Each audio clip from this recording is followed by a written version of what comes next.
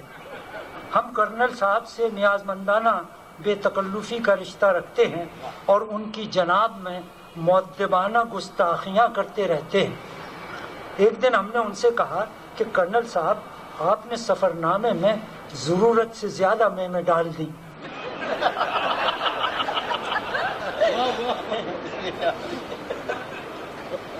اگلے ایڈیشن میں دل پہ پتھر رکھ کے کم از کم نصف کو نکال دیجیے گا۔